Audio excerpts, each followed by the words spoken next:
welcome back. In this lecture I shall discuss transmission and distribution of air. So, the specific objectives of this particular lecture are to present equations for estimating fan total pressure and fan power, to estimate friction loss in circular and rectangular ducts, to estimate dynamic losses through bends, branch takeoff and entry, sudden expansion and contraction, to discuss static regain factor, and finally to discuss requirements and general rules in duct design.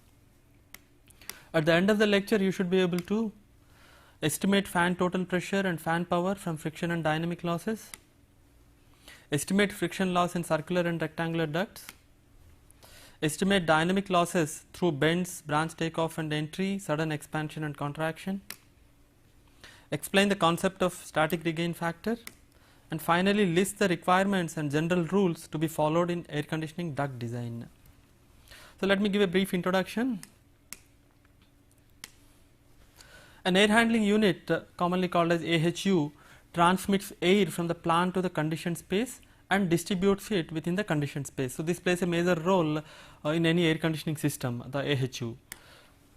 A typical AHU consists of supply and return ducts with cooling and or heating coils, humidifiers, filters, etc. It also consists of supply and return air inlets and outlets. It also consists of supply fans and, if required, return fans.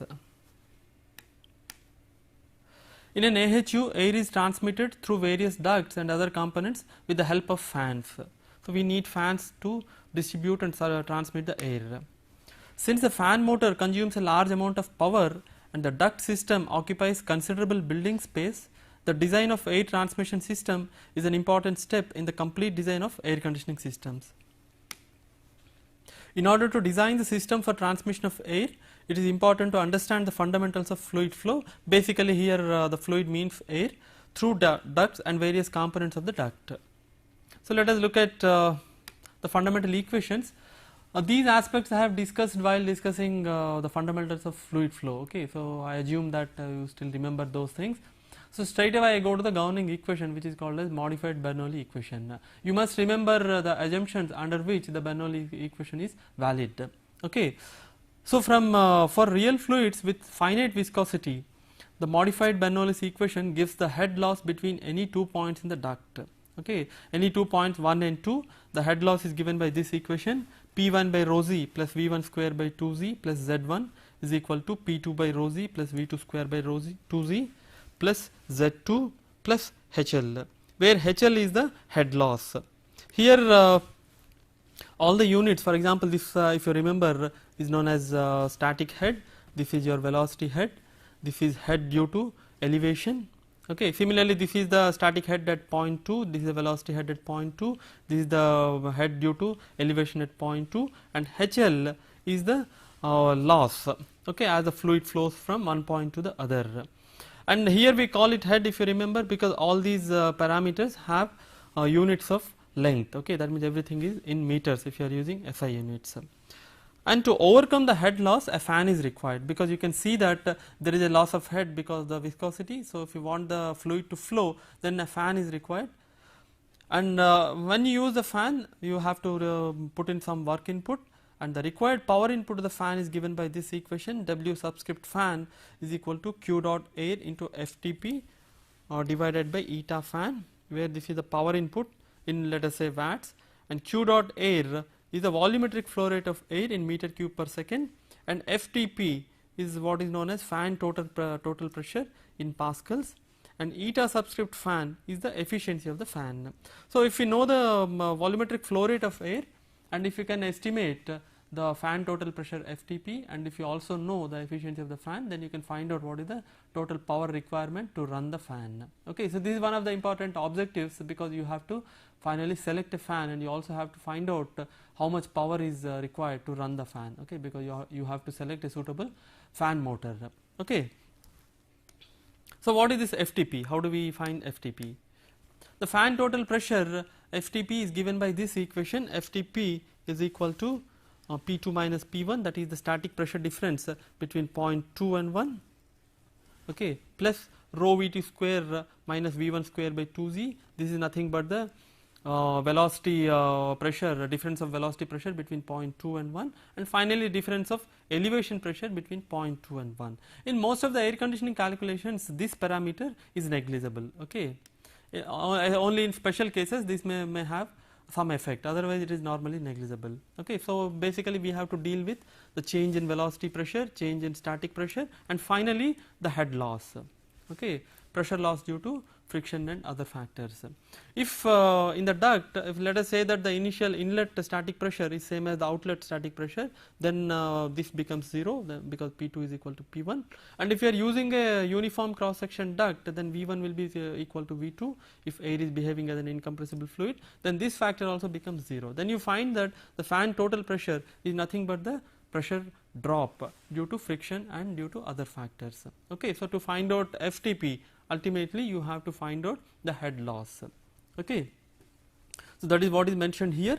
To find FTP, the total pressure loss delta PT from one section 1 to other section, let us say 2, has to be estimated. So we have to find out what is the total pressure loss, and the total pressure drop or pressure loss is due to two factors. The first factor is because of frictional pressure drop, commonly called as friction loss, delta P subscript F, and the second factor is momentum pressure drop, or also known as dynamic loss, delta P subscript D. So you find the total pressure drop delta P subscript T is equal to delta P subscript F, frictional loss plus dynamic loss. Okay, so if you want to find out this, we have to first find out what is the friction loss, what is the dynamic loss, and if you add up, you find the total pressure loss. So let us look at the estimation of friction loss.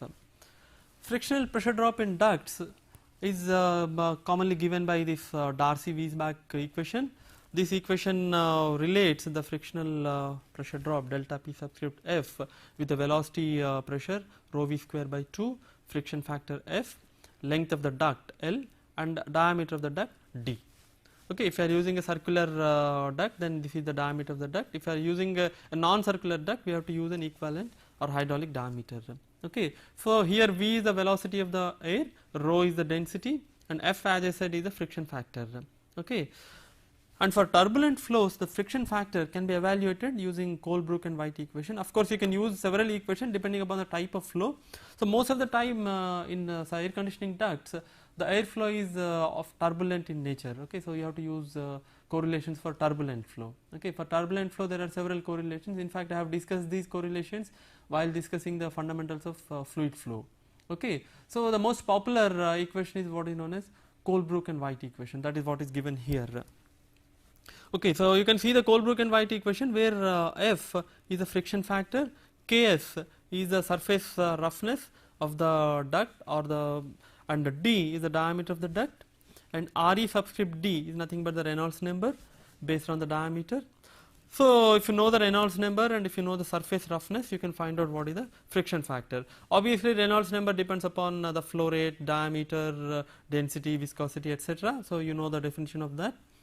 One thing you can observe from this equation, Colebrook and White equation, is that the friction factor appears on both sides, both left hand side as well as right hand side. Okay, so if you know the absolute roughness K subscript S and Reynolds number Re subscript D, then you have to use a trial and error method to find out the friction factor F. Okay, and as shown, the friction factor is a function of Reynolds number, hydraulic diameter, and inner surface roughness of the duct material, here K subscript S. Let me show typical surface roughness of typical duct materials. This table shows the absolute roughness of some of the materials which are commonly used in air conditioning ducts. First one is galvanized iron or GI sheet, so it has a surface roughness of 0.3015 meters. This is most widely used. Okay, sometimes concrete is also used, so concrete has a surface roughness which varies from 0.003 to 0.003 meter, and riveted steel has this roughness, cast iron has this roughness, and commercial steel has this roughness. Okay, so these are the materials which are traditionally used in various types of air conditioning ducts. However, nowadays people also use other materials like fiber plastics, and people also use aluminum, etc. Okay, they have certain other advantages. So when you are using these materials like aluminum or fiber, you have to use appropriate surface roughness. Okay.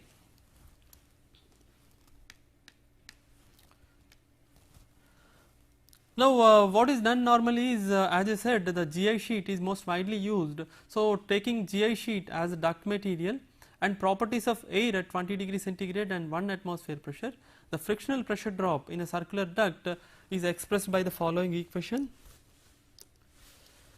Delta Pf is the frictional pressure drop in Newton per meter square or Pascal. This is given by 0.022243 Q air to the power of 1.852 into L divided by d to the power of 4.973. Here, as I said, Q air is the volumetric flow rate of air in meter cube per second, okay, and L is the length of the duct in meters and d is the diameter of the duct in meters. So, this equation is valid only for circular ducts, okay, and this is valid strictly for GI sheet material and for air at 20 degree centigrade and 1 atmospheric pressure. And using this kind of an equation, friction charts have been created for estimation of frictional pressure drop of standard air through circular ducts made of GI sheets. Okay, standard friction, these are called the standard friction charts. Let me show one typical friction chart. So, this shows a chart for estimating frictional pressure drop in circular GI ducts.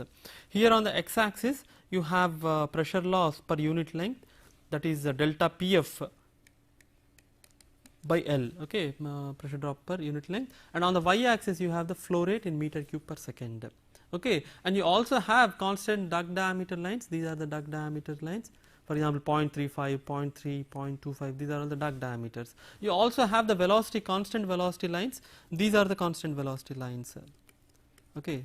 For example, this one has 2 meter per second, 3 meter per second, 4 meter per second, 5 meter per second, like that, okay.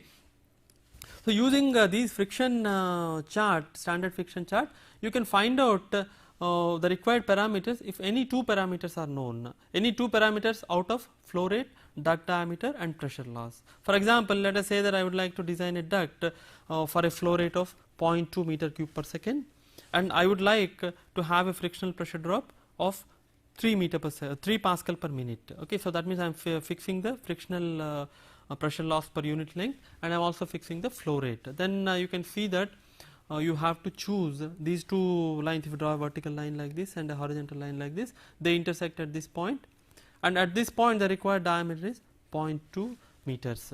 Okay, so that means for this particular flow rate and for this particular frictional pressure drop, I have to use a circular duct of diameter 0.2, and at this point you can also find out the velocity. For example, at this point the velocity lies between this line and this line, that means between 6 and 7 meter per second. So, by interpolation you can find out what is the velocity at that point. Okay.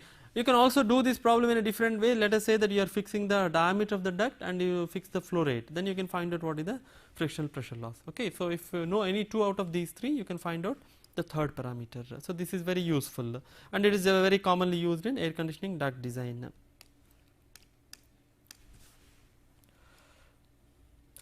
As I said, these are valid for circular ducts only, okay.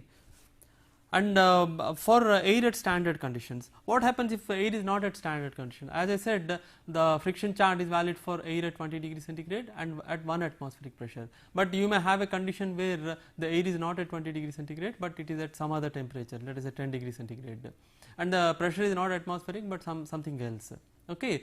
Then I would like to estimate the friction loss for these new conditions, okay, at different temperature and different pressure. Because of different temperature and pressure, the densities will be different, okay. So, if you take, let us say condition 1 as a reference condition, that means 20 degree centigrade and 1 atmospheric pressure, and condition 2 as the actual condition, that means 10 degree centigrade and some other pressure, and I want to find out what is the friction pressure loss at the off design conditions, okay. Then you can use the simple equation given here, which is valid for small changes in air density and temperature, okay. So, the relationship is like this, for variation in density, delta Pf1 divided by delta Pf2 is simply equal to rho 1 by rho 2, that means delta Pf is directly proportional to density. So, if I know delta Pf1 and the density rho 1, and if I also know the density at off design actual condition rho 2, then I can find out what is the friction loss, okay, from the standard friction loss delta Pf1. Similarly, the relationship between the friction loss and temperature is given by this equation. It is inversely proportional to the absolute temperature to the power of 0.857. Okay, so if I know this, this and this, then I can find out what is the friction pressure loss at a different temperature. Okay, and these are generally valid for small temperature changes and small changes in air density, which is an actual case in air conditioning duct. Okay, you do not come across very large temperature changes. The friction pressure drop equation and chart, as I have said, are valid only for circular ducts. Okay, for other shapes, for example for rectangular duct or for square ducts, an equivalent diameter has to be used to estimate the frictional pressure drop. Okay, let us see how to do this. First of all, let us look at non-circular ducts. The most widely used duct geometry is that of rectangular duct.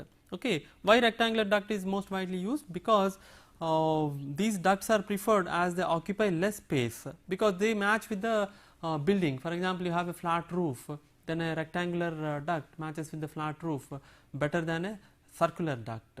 Okay, so that is the reason, that is one reason why rectangular ducts are preferred. A second reason is that it is easier to fabricate rectangular ducts out of sheet metals compared to a circular duct. Okay, so the fabrication is also easy. Because of these two reasons, rectangular ducts are most widely used. However, from performance point of view, that means from friction loss point of view, a circular duct is the best. Circular duct is not used because of other consideration, not because of performance. Since a square comes closest to the circle, as far as possible, the rectangle should be as close to square as possible. Okay, so narrow rectangles are not preferred. So since rectangular ducts are most widely used, we would like to find out what is the friction losses in rectangular ducts. The equations and friction charts for circular ducts can also be used for estimating pressure drop through rectangular ducts by using an equivalent diameter. Okay, so if you use an equivalent diameter in place of the circular diameter, then you can use the same charts and equation that you have used for circular ducts. What do we mean by equivalence? Here the equivalence requires that the volumetric flow rate and frictional pressure drop per unit length should be same for both circular and rectangular ducts. Okay, so this is the condition for equivalence. So if you apply the condition for equivalence, you can easily show that the equivalent diameter d subscript eq of a rectangular duct is given by this equation. D subscript eq is equal to 1.3 into ab to the power of 0.625 divided by a plus b to the power of 0.25, where a and b are the two sides of the rectangular duct. Okay, so they are the two sides, and the ratio a is to b is called as aspect ratio. Right. So if you know the two sides of the duct, then you can find out the equivalent circular diameter circular duct, which will give the same volumetric flow rate and also the same friction loss. Okay, so that is what you have to keep in mind. And when using equivalent diameter and flow rate to find the friction pressure drop from the charts, the velocity values shown on the chart are not the actual velocities. Okay, for example, let me show the. Let us say that as I mentioned earlier, this is valid for circular duct, this particular friction chart, standard friction chart. Okay, and I have a flow rate of 0.2 meter cube per second, same earlier example, and I have a pressure loss of 3 Pascal per meter. Okay, and I am using a rectangular duct. So the rectangular duct should have an equivalent diameter of 0.2. Okay, because this is where the two lines intercept. So I should have a rectangular duct which has an equivalent diameter of 0.2, which I can get from this standard chart. But the actual velocity will not be between 6 to 7 meter per second. So you cannot use the velocity values that you obtain from the chart. You can use only the equivalent diameter values from the chart. Okay. Then how do we find the actual velocities? The actual velocities can be found very easily from the flow rate and the actual cross section area of the rectangular duct. If you know the volumetric flow rate, then you divide the volumetric flow rate by the cross section area, that is nothing but a into b, then you get the actual velocities. This actual velocity will not match with the velocity obtained from the chart. Thus from a known flow rate and allowable pressure drop, one can estimate the required equivalent diameter, as I have already explained. From the equivalent diameter, and either by fixing one side of the aspect ratio one can find the dimensions of the rectangular duct. Okay, so if you have to fix one more parameter, either one side or the aspect ratio, then you can find out the dimensions of the rectangular duct. Let me show a simple example. Again, I use the same data. That means I have to design a duct which has a flow rate of 0.2 meter cube per second, and the allowable pressure drop is 3 Pascal per meter. Right. So, from this chart I find that the diameter of an equivalent circular duct is 0.2 meter. Okay. So, and from the equation, and I am also fixing the aspect ratio here. That means I fix that the ratio of A is to B is equal to 1:1:2. So, from this diameter value and this aspect ratio 1:2, if I use the equation for equivalent diameter, I can easily find out that the value of A is 0.13 meter and value of B is 0.26 meter. So, the rectangular duct having one side of 0.13 meter and the other side of 0.26 meter will give me this flow rate and this pressure loss per unit length. Okay, so, that is how you can easily find out the dimensions of the rectangular duct.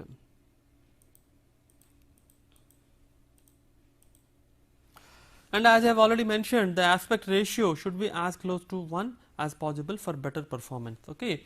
Aspect ratio 1 means it is a square. Okay. The cross section is square in nature, right. So, it should be as close to 1 as possible, and the equation for equivalent diameter that I have given in the previous slide is valid for an aspect ratio of 1:8, okay, less than or equal to 1:8. It is not valid if the aspect ratio is greater than 1:8, or it will give large error if you are using it for large aspect ratios. And in air conditioning ducts, normally you never come across a duct having an aspect ratio greater than 1:8. Okay. This is as far as the estimation of friction loss is concerned. Okay. So, once again I would like to repeat whatever I have said. First you have to find out the friction loss. For finding out the friction loss, normally the flow rate is known, and the length of the duct is generally known, okay, from the location of the inlets and outlets, etc.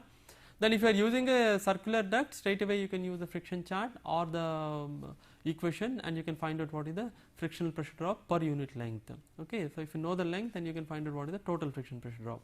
If you are using a rectangular duct, then first you have to fix either one side or the aspect ratio, and then you have to fix the allowable pressure drop, and from the allowable pressure drop and from the flow rate you can find out the equivalent circular duct diameter, and then using the equation for equivalent circular diameter and either the aspect ratio or one side you can find out the other side. Okay. So, that is how we can find out the frictional pressure drops. Now, let us look at the estimation of dynamic pressure losses.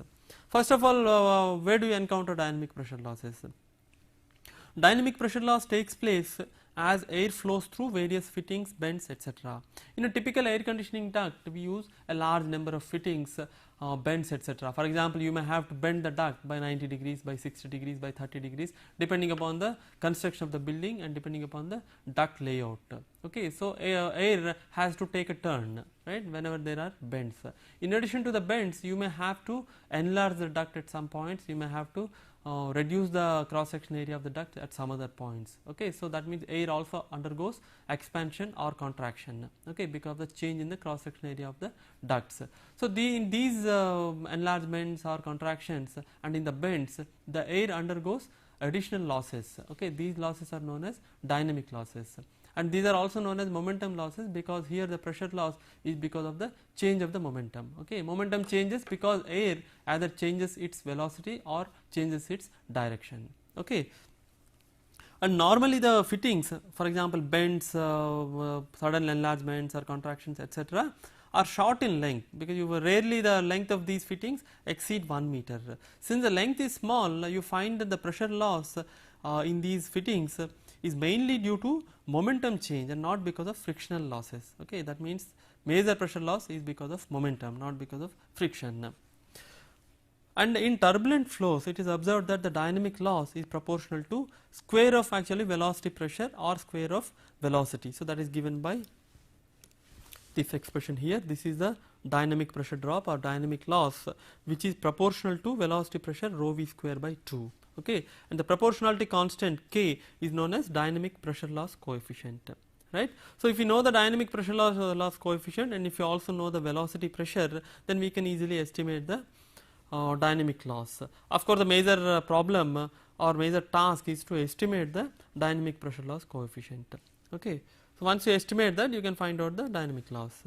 So, let us look at how to estimate the dynamic pressure loss coefficient for various types of bends and fittings. And sometimes what is done is an equivalent length L subscript EQ is defined to estimate the dynamic pressure loss through bends and fittings. That means what is done is, if you have, let us say, a 90-degree bend, okay, the 90-degree bend is equated to the pressure loss that takes place in a straight duct of the same diameter, but which has an equivalent length. Okay, that means one bend, let us say that I say that one 90-degree bend is equal to 20 meters of straight duct, right. So, this 20 meter is what is known as equivalent length of the fitting. Okay, so once I know the equivalent length, then I can use the friction charts, okay, standard friction charts or the friction equations to find out the dynamic loss.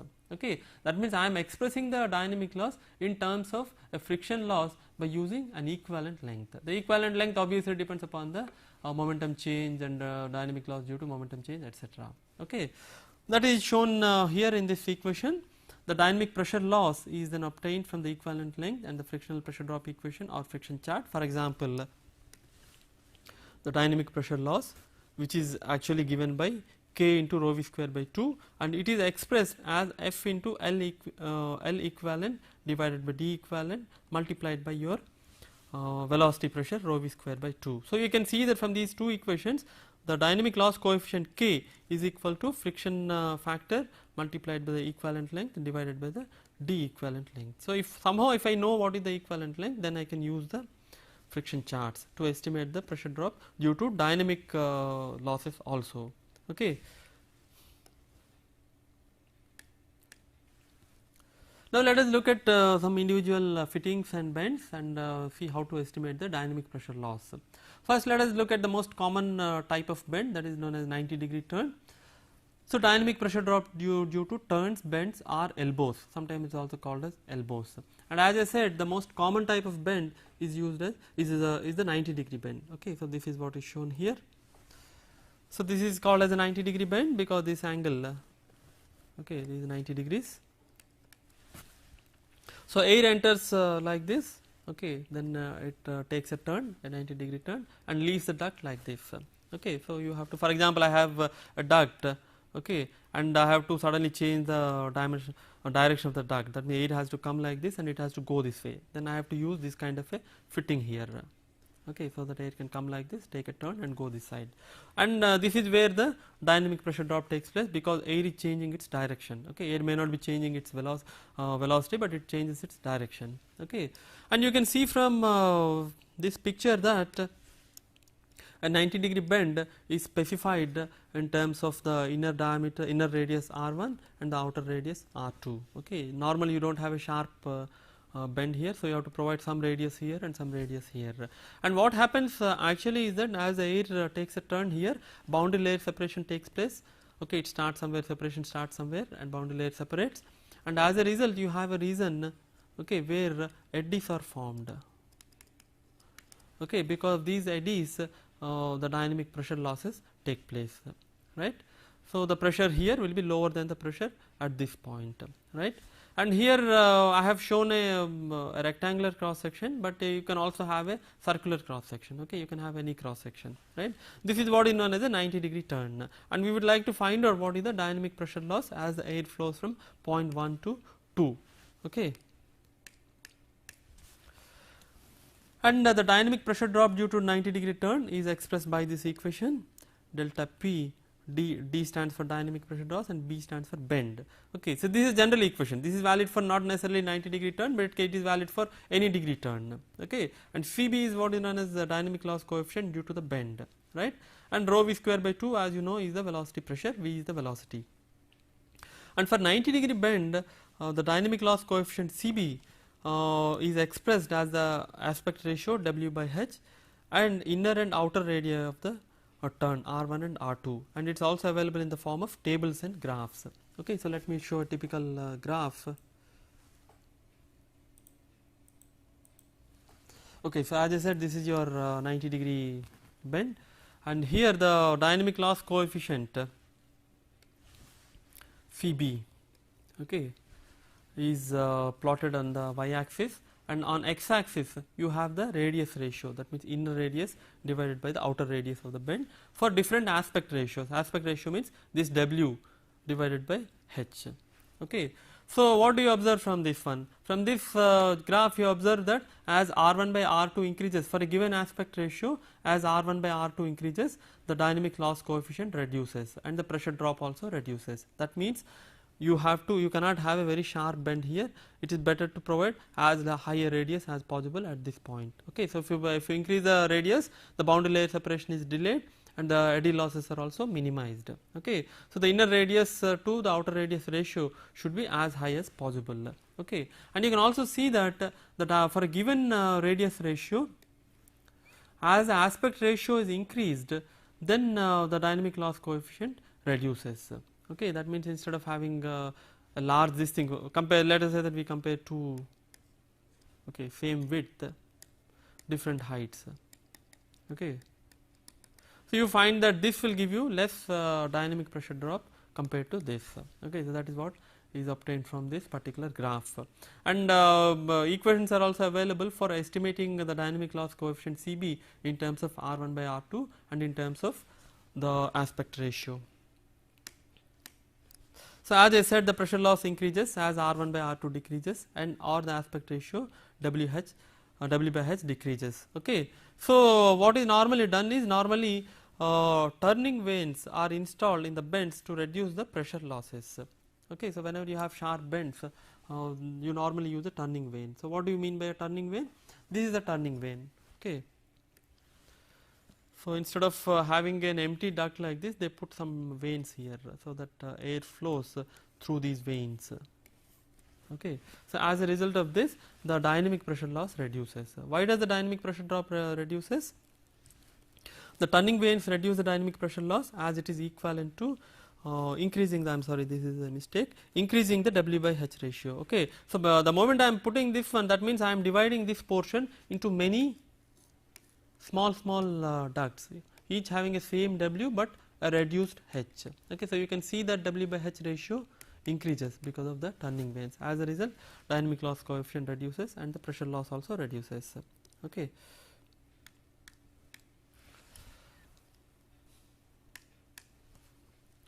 So, this is as far as 90-degree turn or bend is concerned. In practice, you may also have bends which are not necessarily 90-degree bend. Okay, you can have a bend which is 30 degrees or 40 degrees or 50 degrees or whatever it is. Okay, so you can have different angles.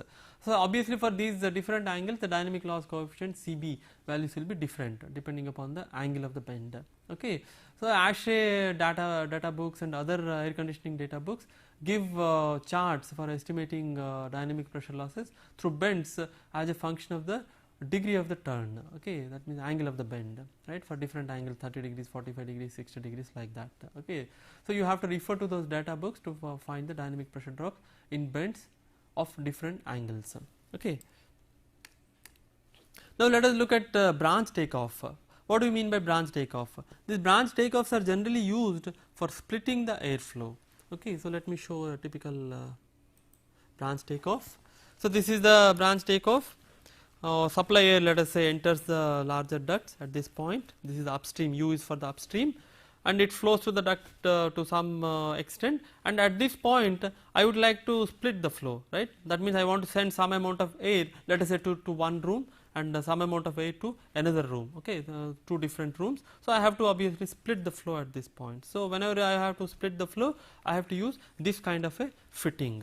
Okay, so you connect the duct on this side, and you connect the duct which goes to this room at this point and which goes to this room at this point. Okay, so this is what is known as a branch takeoff. Of course, theoretically you can also have a branch takeoff of this nature. Okay, air can go this side or air can go this side. Okay. Now whenever you are using the branch takeoff, pressure drop takes place. Pressure drop takes place. Now you have some static pressure here, some static pressure here, some total pressure at this point, some total pressure at this point. But the upstream static and total pressures are same. You will also have different, you may have different dynamic pressures because the velocity here may be different from velocity at this point. That means pressure drop takes place as air flows from upstream to the branch and as air flows from upstream to the downstream. That means you can have delta P upstream to downstream, delta P upstream to branch, and they may not be equal. Okay, so we should be able to estimate what is the pressure drop from upstream to downstream, upstream to branch. Okay. So for the dynamic pressure drop from the upstream to downstream, that is delta P subscript U to D is given by this equation. Delta P U to D is equal to 0.4 multiplied by the velocity pressure in the downstream, rho Vd square by 2 multiplied by 1 minus Vd by Vu whole square. Okay, so here Vd is the velocity of air in the downstream duct and Vu is the velocity of air in the upstream duct. Okay. So you are using this equation, and if you know the dimensions of the duct and if you know the flow rates through each portion, then you can easily find out all these parameters and you can find out what is the dynamic pressure loss because of the branch takeoff from upstream to downstream. Normally it is observed that this pressure drop is very small compared to this pressure drop. Okay, that means the pressure drop, dynamic pressure drop from upstream to downstream is negligible compared to the dynamic pressure drop from upstream to branch. Okay, that is delta P U to B. Delta P U to B is given by this general equation. This is equal to the velocity pressure in the, I am sorry, this should have been B, VB, that means the velocity pressure in the branch multiplied by a dynamic loss coefficient from upstream to the branch. Okay. And obviously the major task is to find out this C U to B, and it is observed that the C U to B, that is the dynamic loss coefficient from upstream to the branch, increases as beta decreases. Okay, and as Vb by Vu increases, that means the branch to upstream velocity ratio increases, right, and these values are available in tables and charts. Okay, so if you look at any standard air conditioning design data book, you can find out this value as a function of this angle beta, okay, and as a function of this velocity ratio Vb by Vu. Okay. So this is for branch takeoff. Then you can also have branch entry. Okay, what do you mean by branch entry? These are normally used in return air ducts. Okay, let me show a typical. This is a reverse of branch takeoff. So here what happens is air from return air from one room, let us say located at this point, comes this side, this way, and from another room comes like this, and both return airs have to be mixed and sent to the cooling coil.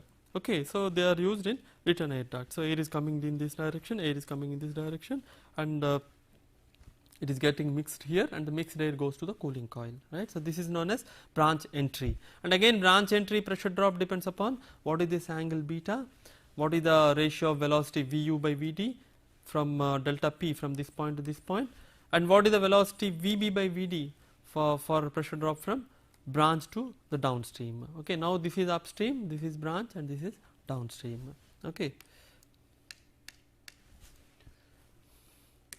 And as I said, these are commonly used in return air ducts, and the values of dynamic pressure loss coefficients from upstream to downstream, that is C subscript U to D, and from branch to downstream, that is C subscript U to D, are available in the form of tables and graphs, and these are functions of upstream, branch and downstream velocities and the angle beta. Okay, so if you look at air conditioning data books, you can get this data. So once you know the, for these three types of, let us say, fittings, that is bends and branch takeoff and branch entry, the important thing is to find out the dynamic loss coefficient.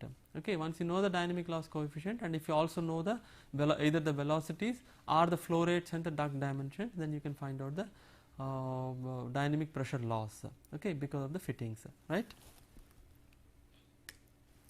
And you can also have other types of fittings, for example sudden enlargement. Okay, let me show the picture of sudden enlargement. This is a sudden enlargement. This is not generally recommended, but sometimes you cannot avoid this. Okay, so air comes like this through a narrow duct, and suddenly it has to be enlarged. Okay, it enters into a large duct, let us say. Okay, so this portion is known as sudden enlargement. Okay, there is sudden change in the area. Because there is a sudden change in area, there is a sudden change in velocity. Okay, here the velocity will be much lower than the velocity in this point, because the flow rate is same. We are talking about steady flows. The volumetric flow rate will remain same. Since the cross sectional area is high, the velocity will reduce. Okay, for this kind of sudden enlargement, analytical expressions for dynamic pressure loss have been obtained using Bernoulli's equation and from conservation of linear momentum. Okay, of course, this analytical expression is subjected to certain assumptions, and the analytical expression is known as Boda-Kano equation. Okay, so the Boda-Kano equation gives the dynamic pressure loss due to sudden enlargement, that means from point 1 to 2, that is delta P 1 minus 2, right. So this is given by this equation, rho V1 square by 2, where V1 is the velocity before the enlargement, right, multiplied by 1 minus A1 by A2 whole square. Okay, so A1 is the area at this point, A2 is the area at this point. Okay, so A1 by A2 whole square. Obviously, A1 by A2 is less than 1, right. So as A1 by A2 reduces, you can find that the pressure loss increases. That means if you have very narrow portion here and very large this thing, okay, then obviously the dynamic pressure loss increases. And comparing this with your general equation, you find that here the dynamic loss coefficient is equal to 1 minus A1 by A2 whole square. Okay, as I said, this is an analytical expression subjected to certain assumptions, right. And this is a very famous equation, and it is called as Boda-Kano equation. And it is observed that from experimental results that Boda-Kano equation is found to over predict the pressure loss when the air flow rates are high and under predict when the flow rate is low. That means it does not give you exact results either at very low flow rate or at very high flow rates. Okay. Of course, what is very low flow rate, very high flow rate is again a thing to be decided. Okay. But in general, in the absence of reliable experimental data, you can use the Boda-Kano equation, because all that you have to know is the area ratios and the flow rates. Then you can find out what is the pressure loss. Okay. However, for actual design calculations, they use a correction factor to this Boda-Kano equation, and correction factor again depends upon your area ratio, velocities, etc. So if you know the correction factor, then using the Boda-Kano equation and the correction factor, you can find out the actual pressure loss due to sudden enlargement. Okay. Similar to sudden enlargement, you can also have sudden contraction. Okay. Let me show a sudden contraction. Sudden contraction is this: air is flowing in a large duct, and suddenly it has to be, the cross sectional area has got to be reduced. Okay, so we call this as sudden contraction. And physically, what happens is when there is a sudden contraction, you find that, for example, a streamline. Okay, let us say that streamline is flowing like this, and you have a sudden because of sudden contraction, there is a boundary layer separation here. Okay, and there is a reason at which the cross sectional flow area becomes minimum, and that cross section is called as vena contracta, or that region is called as vena contracta, where the area of flow area is minimum, right. And what you have above that, you have a region where you find eddies. Okay, so this is what leads to your dynamic pressure losses, right, the formation of eddies due to boundary layer separation, right. This is a very well known phenomena, the formation of vena contracta due to sudden contractions. And again the analytical expression subjected to certain assumptions is also known as Boda-Kano equation, okay, exactly like your sudden expansion, right. The Boda-Kano equation is given by this expression: the dynamic pressure drop due to sudden contraction is equal to rho V2 square by 2, that means the velocity pressure in the downstream, multiplied by A2 by A1 dash minus 1 whole square, where A2, as you can see, is nothing but the cross sectional area in the downstream, and A1 dash is the area of cross section at the vena contracta, okay, at this point, right. Obviously, A1 dash by A2 will be greater. I am sorry, A2 by A1 dash, A2 by A1 dash is greater than 1. So this will be greater than 0. Okay, so and when there is no vena contracta, then obviously this will be 0 and there is no pressure loss, but there will be pressure loss because vena contracta forms due to boundary layer separation. And this is generally written in this form, okay, that means this A2 by A1 dash ratio is replaced by 1 by Cc, where C subscript C is known as contraction coefficient, which is nothing but A1 dash by A2. Okay.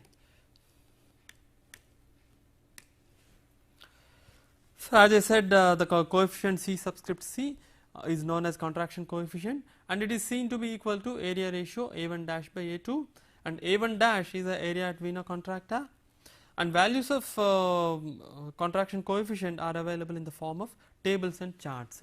So let me show a typical table. So as I said, again, this is the geometry, and this is the expression for finding the dynamic pressure drops, and if you know the contraction coefficient, then you can find out the dynamic pressure drop, okay, because normally we know this from the flow rates and from the dimensions of the duct.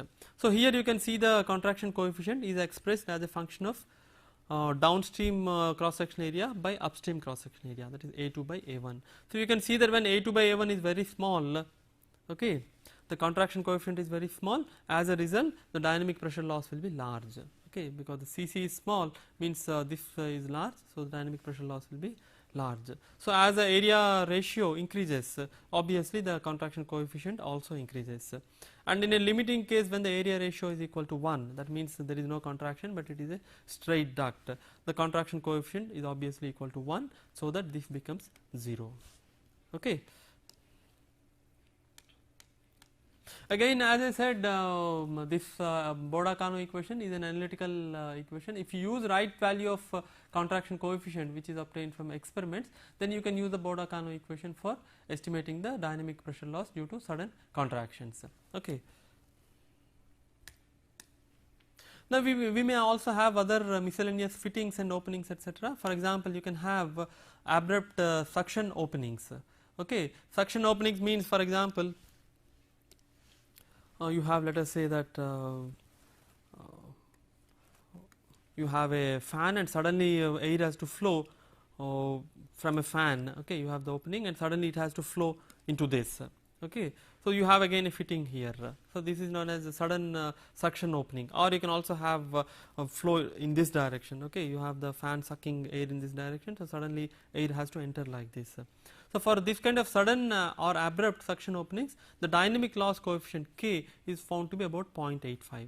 That means the dynamic pressure drop delta PD, okay, is equal to 0.85 multiplied by rho v square by 2, where rho v square by 2 is the velocity pressure in this opening, right.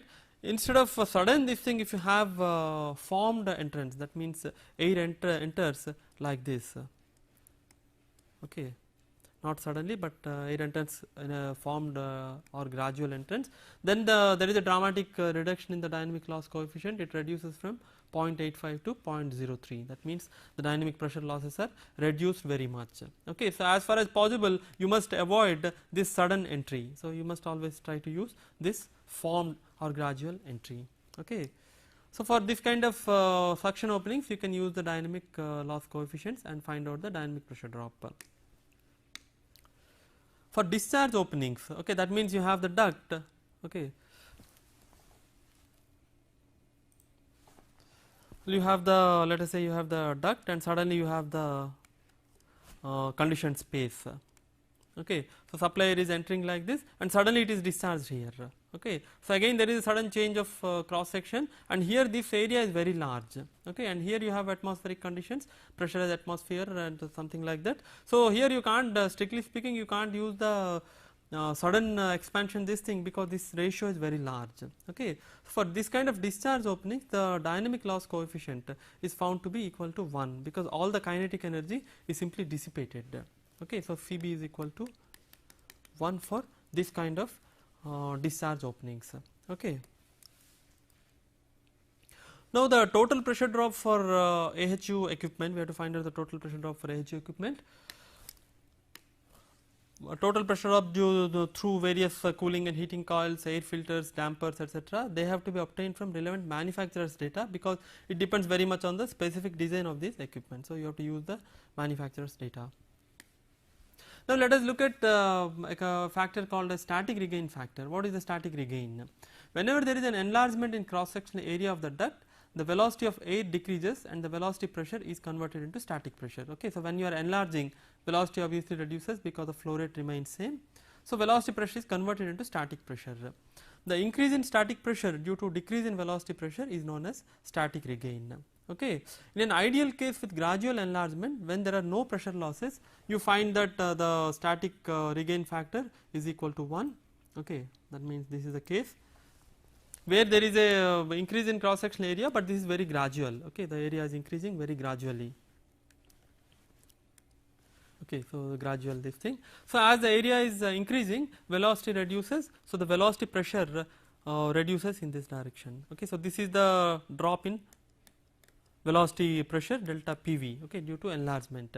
At the same time, there is an increase in static pressure, okay, because of the conversion of velocity pressure into static pressure. Okay. So, this is the increase in the static pressure. Since this is an ideal enlargement, you find that the reduction in velocity pressure is exactly equal to the increase in the static pressure. As a result, the total pressure remains constant throughout. That means this is an ideal case where there are no pressure losses, right. This is an ideal enlargement. However, for sudden or non-ideal enlargement, you find that the decrease in velocity pressure will be greater than the increase in static pressure, and the total pressure decreases in the direction of flow due to pressure losses. Okay. For example, this is also an enlargement, but this is a highly irreversible type of an enlargement, that is a sudden enlargement. Okay. When there is sudden enlargement, there is a drop in velocity pressure. Okay. This is a drop in velocity pressure, but this is not converted into static pressure, okay, or very less of it is converted into static pressure. So, delta PV is much greater than delta PS. Okay. Increase in static pressure is much smaller than decrease in velocity pressure. Okay. And you find that as a result of which there is a total pressure loss. Okay. So, this a pressure loss takes place. This is equal to the difference between delta PV and delta PS, right. And the pressure loss here is due to separation of the boundary layer and the formation of eddies. And the pressure loss due to enlargement, delta P loss, is expressed in terms of a static regain factor R, and the static regain factor R is defined as the ratio of delta PS by delta PV. Okay. This is the ratio, that means the rise in static pressure divided by the drop in velocity pressure. Okay. So, using the static regain factor, we can find out the pressure loss due to enlargement as 1 minus R into delta PV. Okay. Delta PV is equal to PV1 minus PV2. Okay, where R is the static regain factor. Obviously, when for ideal enlargement, R is equal to 1, so delta P loss is equal to 0. For non-ideal, this thing R is less than 1, so there will be some pressure loss. Okay. Now, let us quickly look at design of air conditioning ducts and what are the chief requirements of an air conditioning duct system. The chief requirements are that it should be conveyed, the air should be conveyed to the required locations at specified rates. This is first important requirement. Second requirement is that it should be economical in combined initial cost, fan operating cost and cost of building space. Okay, so this is second requirement. Third requirement is that it should not transmit or generate objectionable noise. Okay. So, you have to design it so that there is no noise generation. And generally at the time of designing an air conditioning duct system, the required air flow rates are known from load calculations. Okay. So, we know the air flow rates, and the location of fans and air outlets are fixed initially depending upon the building layout, and the duct layout is then made taking into account the space available and ease of construction. Okay. So, that means at the time of duct layout you have to have this input, right, and there are certain design rules which have to be followed while designing the ducts. What are the design rules? First rule is that air should be conveyed as directly as possible to save space, power and material. That means unnecessary bends, turns should not be there. Okay. You have to convey it as directly as possible, which will give rise to lower space cost, power cost and material cost. Second requirement is that, or second rule is that, air velocity should be within permissible limits to reduce noise. You cannot have very high velocities or you cannot have very low velocities. And the third rule is that sudden changes in direction should be avoided. Okay, because we have seen that if there is a sudden change, there will be large dynamic losses. So, this should be avoided. And when it is not possible to avoid sudden changes, we have to use turning vanes to reduce the pressure loss. And fourth rule is that the diverging section should be gradual, and the angle of divergence should be less than or equal to 20 degrees. That means again this is from the static regain factor point of view. You would like to regain the drop in velocity pressure, so you have to have a gradual diverging section. Okay. And the aspect ratio should be as close to 1 as possible. I have already explained this, and normally it should not exceed 4. And the duct material should be as smooth as possible to reduce frictional losses. Okay. So, these are the general rules to be followed. At this point I end this lecture, and let me quickly summarize what is that we have learned in this lesson. We have seen the equations for estimating fan total pressure and fan power, and then we have seen how to estimate friction loss in circular and rectangular duct. Then we have also discussed the estimation of dynamic losses through various fittings and bends, and we have also discussed static regain factor, and finally we have looked at the requirements and general rules to be followed in the design of air conditioning ducts. Okay. So, in the next lecture I shall discuss various duct design methods. Okay, what are the different methods for designing the air conditioning ducts? Thank you.